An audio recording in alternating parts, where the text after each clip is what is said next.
تو جب ان کا آخری وقت آیا والد صاحب کا تو اس نے اپنے تینوں بیٹوں کو بلایا، یہ والدین کی بات ہے، تو اس نے کہا جو میری جائیداد ہے تو میں تقسیم کرنا چاہتا ہوں، تو میرے 3 بیٹے ہیں، ان میں سے ایک بیٹا مجھے لے لے، ہم والدین کو لے لیں، اور جو 2 بیٹے ہیں وہ جائیداد کو لے لیں۔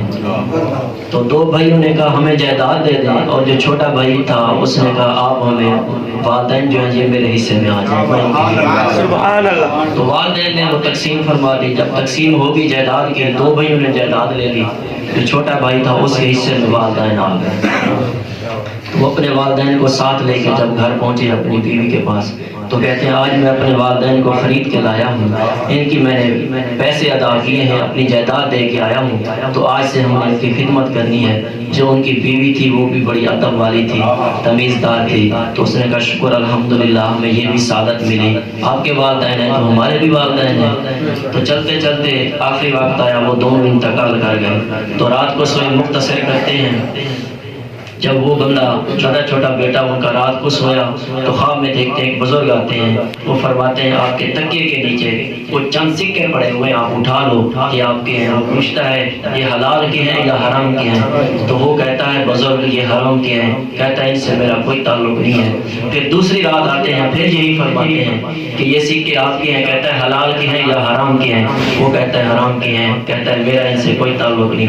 پھر جب تیسری رات ہوتی ہے دوبارہ آتا ہے، وہ بزرگ فرماتے ہیں جو سکہ پڑا ہوا ہے وہ اٹھا لو۔ کہتے ہیں کتنے سکے ہیں؟ کہتا ہے 1 سکہ۔ کہتا ہے حلال کے ہیں یا حرام کے؟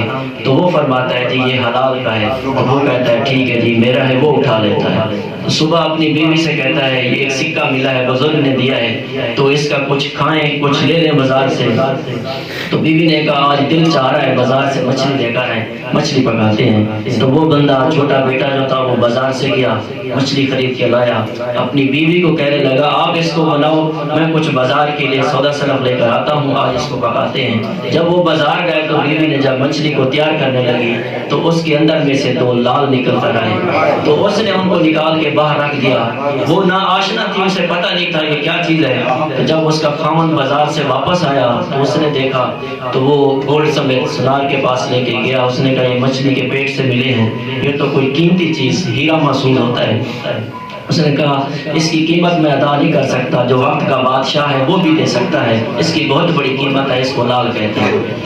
تو وہ بادشاہ کے پاس سنارا جو تھا وہ اس بندے کو لے کے بادشاہ کے پاس پہنچا۔ جب بادشاہ نے دیکھا وہ کہنے لگا آپ کے پاس کہاں سے ہے؟ اس نے سارا ماجرا سنایا۔ تو بادشاہ نے کہا آپ مجھے بیچنا چاہتے ہیں؟ اس نے کہا بالکل بیچنا چاہتا ہوں۔ تو بادشاہ سلامت نے کافی سارے اونٹ تھے، وہ خزانے کے بھر کے 1 لال کے بدلے اس کو دے دیے۔ تو پوچھنے لگا آپ مجھے دوسرا لال بھی دینا چاہتے ہیں؟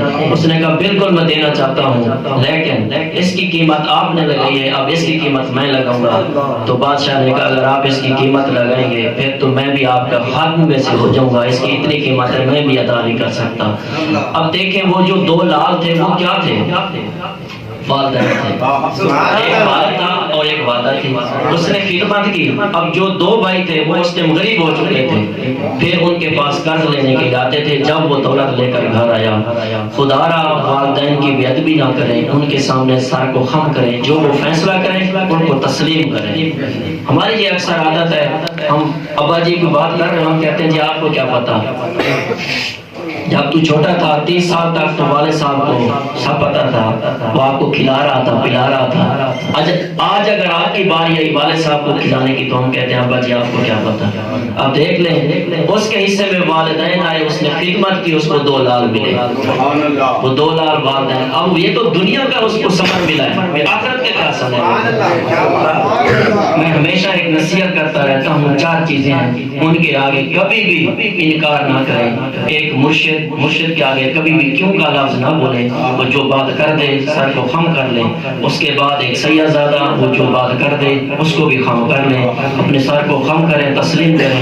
اور ایک استاد محترم ہو گیا، وہ بھی کوئی بات کر دے یا مار دے، کبھی بھی ان کے آگے نہ پوچھیں آپ نے ہمیں کیوں ڈانٹا۔ 4تھے نمبر پہ والدین، تو اگر وہ بھی کوئی فیصلہ کر دیں تو اس کو بھی تسلیم کریں، ان کے آگے ان کو مشورہ بھی نہ دیں۔ میں نے ایک بات سنی تھی، اکثر ہم علماء کرام سے سنتے رہتے ہیں کہتے ہیں کہ اپنے والدین کو افتاق نہ کو. ہم یہ سمجھتے تھے شاید والدین کو مارنا ہے یا تھپڑ مارنا ہے یا کوئی گالی دینی ہے، اس کے بارے میں کہہ رہے ہوں گے، لیکن ایک علماء کرام بڑا پیارا خطاب فرما رہے تھے. انہوں نے وضاحت کی کہ اگر آپ کا والد یا والدہ اتنے علیل ہو جاتے ہیں، بستر پہ چلے جاتے ہیں اور ان کا اگر بڑا پیشاب بستر کے اوپر نکل جاتا ہے تو آپ ان کی صفائی کرنے لگتے ہیں، اور آپ نے اگر ایسے ہاتھ رکھ لیا اپنے ناک کے اوپر کہ مجھے اسمیل آ رہی ہے، بدبو آ رہی ہے، تو آپ نے اپنے والدین کو افتاق کہا. یہ ہے. تو اس کی خدا را کوشش کیا کریں. آج کل ہمارے معاشرے میں یہ چیز بڑھتی چلی جا رہی ہے بے ادبی کے سلسلے میں. تو والدین کے ہر سے اپنا ان کا جو بھی کام ہو، جو بھی وہ فیصلہ کر دیں اس کو تسلیم کریں. ان سے پوچھیں جن کے والدین چلے گئے ہیں. تو میں دعا کرتا ہوں اللہ تعالیٰ ہمیں والدین کے آگے سر خم کرنے کی توفیق عطا فرمائے اور ہمیں ادب والا بنائے. آمین ثم آمین. شکریہ آپ لوگوں نے میری بات کو سنا. اللہ تعالیٰ آپ کا اور ہم سب کا حامی و ناصر.